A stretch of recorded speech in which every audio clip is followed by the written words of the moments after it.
Eccoci qua, è giunto il momento. Mancano appena 3 mesi al 2026.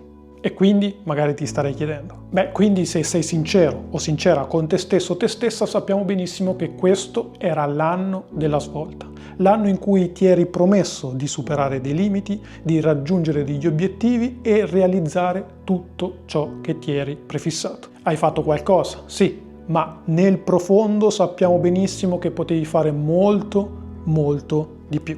Volete la verità? Ecco, allora la maggior parte delle persone che sta guardando questo video è ancora nello stesso punto in cui era a gennaio. E la maggior parte di queste continuerà a sprecare il proprio tempo esattamente come ha fatto con i precedenti, continuando a scrollare, sognando ad occhi aperti, aspettando il momento perfetto o sperando in qualche frase motivazionale senza poi in realtà mai muovere un dito. Per lo più raccontandosi la solita scusa del inizierò la settimana prossima, il famoso lunedì, inizierò il mese prossimo, fino a diventare inizierò l'anno prossimo. Ma ti dirò una cosa nuda e cruda: se non riesci a cambiare in questi ultimi 3 mesi, cosa ti fa credere che riuscirai a farlo nei prossimi 12? Vedi, le buone intenzioni di Capodanno sono fuffa, non cambiano nessuno. Quello che cambia, che ti migliora, sono le abitudini che costruisci adesso. Perciò smettila di rimandare. Gennaio è la bugia che racconti a te stesso per giustificare le tue scuse.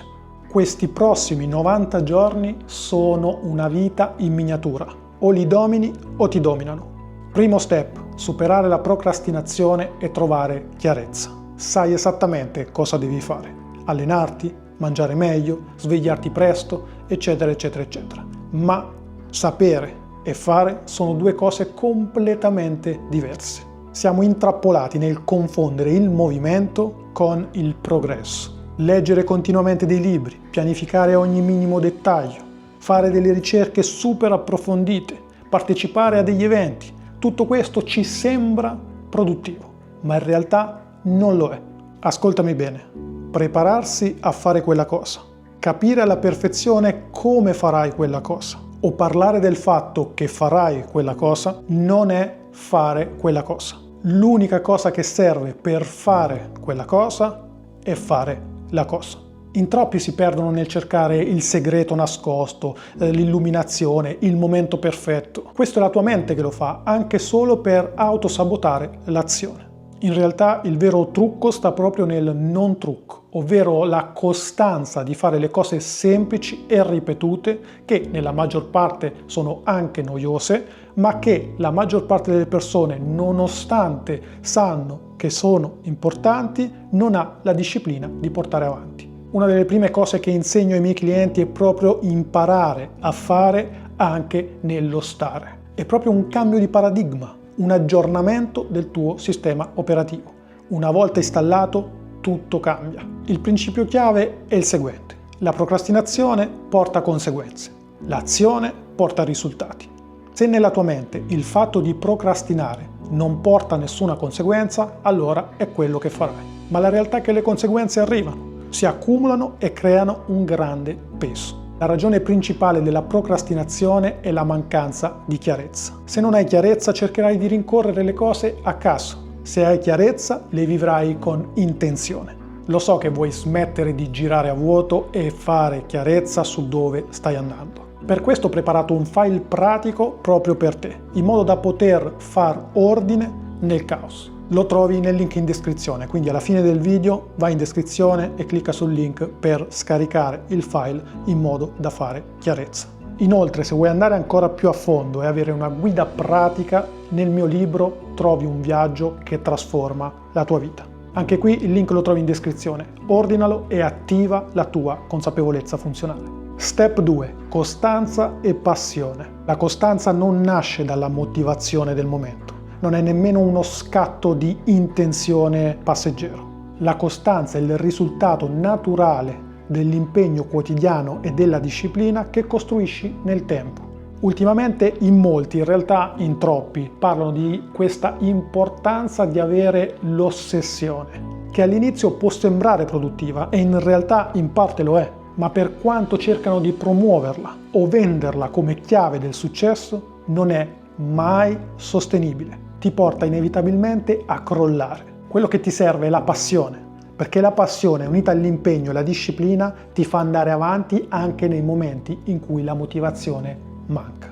Se vuoi raggiungere i tuoi obiettivi non devi rincorrere l'equilibrio a tutti i costi. Quella di cercare e mantenere un equilibrio è una menzogna. Se sei focalizzato o focalizzata su una cosa, inevitabilmente togli focus da altre. E ti faccio subito un esempio. Se ti dicessi in questo preciso momento di fissare un solo oggetto nella stanza in cui ti trovi, uno soltanto, e di cercare di notare ogni minimo dettaglio di quell'oggetto, il colore, la dimensione, la consistenza, la forma, e che proprio mentre lo fai tutta la tua attenzione si focalizza proprio su quell'oggetto. Inevitabilmente e naturalmente tutto il resto diventa sfocato. Adesso potrei anche dirti di chiudere gli occhi e immaginare proprio quell'oggetto, immaginarlo nei minimi dettagli. Ecco, cosa succederebbe ora se ti chiedessi di descrivermi un altro oggetto nella stanza? Magari con la stessa precisione con il quale saresti in grado di descrivermi l'oggetto sul quale ti sei focalizzato poco fa. Beh, molto probabilmente a questo punto non sapresti nemmeno quale altro oggetto prendere in considerazione. Forse andresti per esclusione o per ricordo, ma non è la stessa identica cosa. Vedi, questo non lo stai decidendo tu, è la tua mente che funziona così. E la stessa regola vale nella vita. Se vuoi essere grande in qualcosa, allora devi accettare che altre cose passeranno in secondo piano. Ma non è una perdita, nemmeno una rinuncia, è proprio la scelta consapevole di dominare il tuo campo piuttosto che essere mediocre in tutto. Per questo è importante imparare a concentrarsi. Non serve essere bravi quanto basta in 100 cose diverse.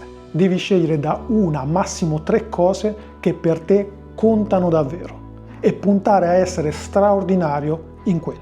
Perché se cerchi di occuparti di tutto, in realtà non ti stai occupando di niente. E il segreto sta proprio nel riconfigurare la tua identità attorno a quelle scelte che hai preso. E in questo non serve l'ossessione cieca, serve la chiarezza unita alla passione su chi vuoi diventare. Step 3. I sistemi creano successo. La passione ti mette in moto, ma la disciplina senza sistemi è azione caotica. Chiunque abbia avuto un successo duraturo e significativo sa che è necessario avere sistemi funzionali. I sistemi sono le strutture e i processi che rendono il successo inevitabile, quindi far succedere le cose. Sono quelle abitudini e quelle azioni che attui in modo che anche nei giorni peggiori tu possa andare avanti. Ad esempio, per la forma fisica non affidarti alla motivazione, ma affidati a dei sistemi come una routine di allenamento settimanale, alla preparazione dei pasti, agli orari di recupero prestabiliti. E questi sistemi devono seguire delle regole ben precise, come le microazioni di percorso, le azioni non negoziabili, la riduzione di distrazione e l'anticipazione di resistenze. Tutto questo non deve restare teoria. Infatti nel file che ho preparato e che trovi in descrizione ho creato un protocollo passo passo per creare sistemi pratici e sostenibili. Niente linee guida generiche, ma un metodo che ti porta a creare struttura che ti tengono in carreggiata anche quando la motivazione crolla. Perché sì, ci saranno momenti in cui la motivazione è l'ultima cosa che hai. Ci saranno giorni in cui vorrai mollare tutto, giorni in cui dubiti della scelta che hai fatto, altri giorni in cui credi di non farcela, altri ancora dove ti senti di aver fallito. Ma proprio perché sai già che ci saranno questi momenti, non cercherai la perfezione. La costanza è l'obiettivo. Le persone di successo cadono, ma si rialzano, senza mai perdere la fiducia nel processo. Se hai mai preso un aereo sai benissimo che la parte più difficile non è volare, ma è il decollo. E le tue prime 2-3 settimane saranno il tuo decollo, probabilmente quelle più impegnative, quelle in cui incontrerai maggiori resistenze. E tu proprio lì, invece di mollare, ti concentri sul decollo. Immagina, gennaio 2026. Tutti stanno scrivendo i loro buoni propositi, ma tu sei già 3 mesi più avanti. Mentre gli altri mettono nel carrello il loro libro della vita, tu sei già 3 capitoli avanti. Non stai appena iniziando, stai continuando. Questa è la fiducia che cambia tutto. Ora hai all'incirca 90 giorni. Cosa farai con loro? Li sprecherai come prima o finalmente ti impegnerai per trasformare la tua vita? Il tuo prossimo passo è semplice: non rimandare, non trovare scuse e non farlo da solo. Inizia oggi. Vai in descrizione, scarica il file, acquista il libro e mettiti in azione. Se poi hai bisogno di un ulteriore supporto, allora non esitare a contattarmi. E come dico sempre, il cambiamento è inevitabile, ma il miglioramento è una scelta.